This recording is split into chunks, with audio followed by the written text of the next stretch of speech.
Halo semuanya, kembali lagi dengan PT Logos Teknologi Utama dengan saya Anastia Zaharkaan. Di sini saya akan memberikan tutorial singkat, tutorial simpel mengenai apa aja sih yang bisa dilakukan oleh Power Apps. Oke, pertama kita nanti akan membuat suatu dua tombol, yang dimana dua tombol ini berfungsi untuk yang satu untuk view, yang satunya untuk mendelete list yang kita pilih. Sebelum kita ke tutorialnya, jangan lupa subscribe and like.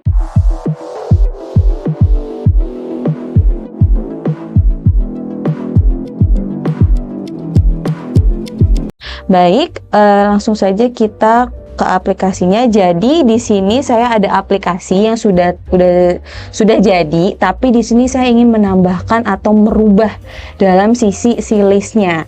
Jadi di sini bisa kita lihat ini suatu aplikasi untuk meeting request kepada pihak atau misalnya atasan kita. Oke, di sini sih simple banget untuk aplikasinya. Jadi misalnya tamu atau kita mengisi biodata kita, nama, email, nomor telepon segala macam. Habis itu kita mau kemana nih, tujuan kita ke perusahaan itu, kita mau ketemu ke user siapa atau misal pihak siapa. Dan di sini juga bisa namanya kita melakukan foto seperti itu. Nah, tapi yang mau saya ubah itu bukan di bagian formnya, tapi di bagian listnya. Nah, sebelumnya saya buat settingannya itu di sini hanya bisa melihat saja. Oke, jadi kalau misalnya mau show atau misalnya mau ngelihat pengajuan dari sebelumnya, itu saya tinggal klik terus langsung nge-show ke bagian detailsnya atau ke bagian form detailsnya. Tapi di sini saya pengen ubah nih sistemnya, nggak kayak gitu. Jadi pas saya klik itu ada dua tombol di atasnya, itu kita pilih apakah dia mau nge-view atau dia ingin mendelete. Oke, nah langsung ke tutorialnya. Untuk ini tampilan bagian play atau misalnya bagian yang bisa kita kasih kepada pihak user yang ingin menggunakannya. Nah, untuk tampilan pihak developnya atau bagian pihak kita yang mengeditnya itu tampilannya seperti ini. Oke, di sini kita bisa lihat ada di bagian kiri itu sebagai ada screen yang dimunculkannya. Terus kalau misalnya ada perubahan template, ada perubahan dari segi penulisan segala macam, itu ada di bagian properties. Nah, di sini kita coba atur di bagian listnya ya. Nah, list itu saya kasih namanya list screen. Nah, saya sarankan kalau misalnya ingin membuat suatu aplikasi, terutama Power Apps, itu diusahakan untuk setiap screen, setiap tombol itu dikasih nama. Jadi mempermudah kita untuk mengedit atau misalnya ke depannya ada perubahan-perubahan, jadi kita mempermudah kita untuk tahu itu di bagian mana, seperti itu. Oke, lanjut. Nah, di sini yang kita butuhkan yang pertama dua button. Caranya, klik aja di bagian screen-nya. Ada di bagian atas itu nama insert, klik. Habis itu kita pilih button. Kita searching aja button. Nah, button itu ada dua bentuk, ada yang button di input sama button klasik. Jadi sebenarnya ini sama saja fungsinya, tapi bedanya lebih ke tampilannya aja. Jadi mau misalnya mau pakai yang klasik ataupun pakai yang input itu sama aja. Oke? Nah, langsung klik yang saya pilih yang ini aja, yang button ini.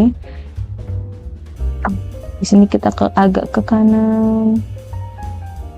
Oke, ini terus kita tambahin lagi satu lagi. Nah, kalau menambahin saya bisa pakai Ctrl C and V, di copy paste aja. Oke, seperti ini. Ini kita rename deh ini untuk yang button delete.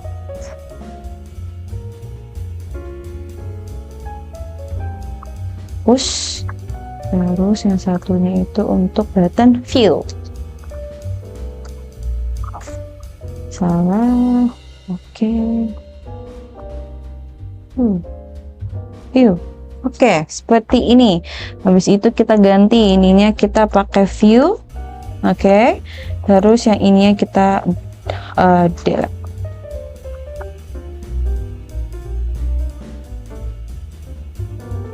Oke. Selanjutnya kita atur bagian code dari si button ini. Caranya Nah, sebelumnya itu tabelnya itu saya buat suatu coding untuk unselect-nya, makanya dia bisa pindah ke bagian screen form dan kita bisa melihat detail-detailnya sesuai apa yang kita pilih di bagian listnya. Nah, tapi di sini kita pindahin aja. Sebelumnya itu saya buat code seperti ini. Ctrl A, Ctrl C. Nah, ini ya kita hapus. Oke, ininya pakai false aja. Seperti itu. Nah, yang buttonnya kita ubah. Maksudnya apa? Navigate form screen. Navigate form screen. Jadi kita berpindah pada saya klik itu, dia akan berpindah screen kepada screen yang dituju. Karena ini screennya form screen, makanya pindah ke bagian screen form screen. Oke. Nah, tergantung dengan si ID-nya. Nah, ID itu saya pakai nama ID self selected ID. Oke. Nah, di sini agak berbeda dengan codingan sebelumnya ya. Bisa dilihat di sini, mungkin udah saya hapus. Untuk codingan si buttonnya, nah codingan buttonnya itu kita buat navigate form screen.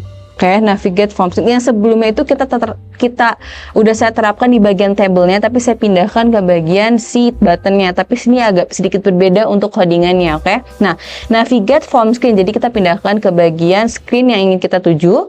Screen tradisional itu lebih ke mouse pas pindah itu seperti apa bentuknya. Nah, ID, strip ID ini suatu variabel. Jadi saya buat suatu variabel yang dimana itu sebagai penyimpan si ID-nya. Table 1. Nah, saya sesuaikan dengan apa yang kita pilih di bagian si tabelnya. Jadi pada saat pilih bagian pertama, jadi nanti pas dipindahkan ke screen selanjutnya itu sesuai dengan apa yang saya pilih. Jadi tidak akan tercampur dengan pilihan lainnya atau misalnya berbeda-beda gitu. Oke.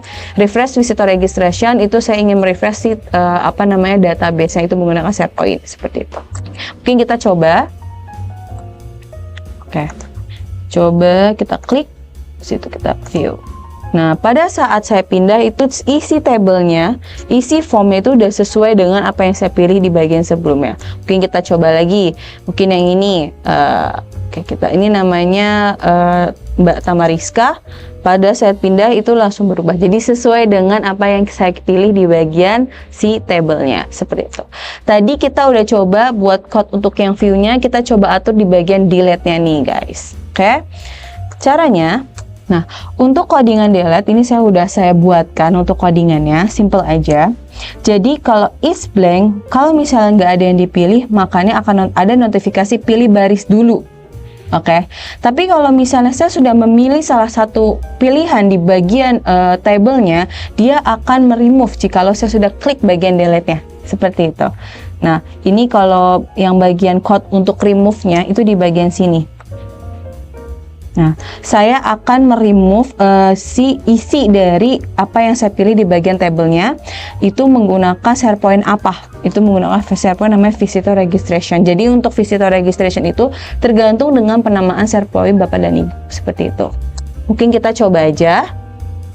Oke. Saya coba pilih bagian ini terus delete. Nah, dia akan menghilang. Bisa dilihat ya. Nah, ini menghilangnya bukan hanya di tampilan aplikasi saja. Dari sisi SharePoint-nya pun dia akan terhapus. Seperti itu. Jadi kalau misalnya ini digunakan misalnya ada kesalahan pengisian atau bagaimana, emang ada kebutuhan untuk delete, mungkin bisa digunakan namanya fitur delete ini, seperti itu.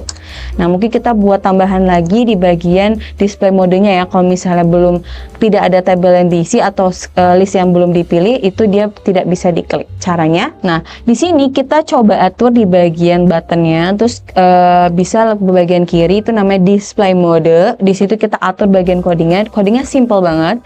Is blank table 1 selected. Jadi kalau posisinya itu table satunya itu tidak ada, table 1 itu bagian ini ya, itu tidak ada yang dipilih, maka dia akan modenya itu disable. Jadi nggak bisa diklik, nggak bisa digunakan. Tapi kalau misalnya saya memilih salah satu dari listnya, itu bisa diedit. Nah, kita coba, ini udah saya terapkan. Nih, ini posisinya saya nggak milih apa-apa, makanya dia tombol buttonnya itu nggak bisa diklik. Ya kan? Tapi pada saya pilih ini, dia baru bisa diklik. Seperti itu. Mungkin kita coba terapkan ini juga di bagian view-nya. Oke, ini caranya kita copy paste aja. Kita ke bagian view, kita ke bagian display mode. Oke. Nah, kita coba ini di sini. view. Oke. Terus kalau misalnya nggak ada yang saya pilih di bagian ininya, tabelnya, dia akan disable seperti itu.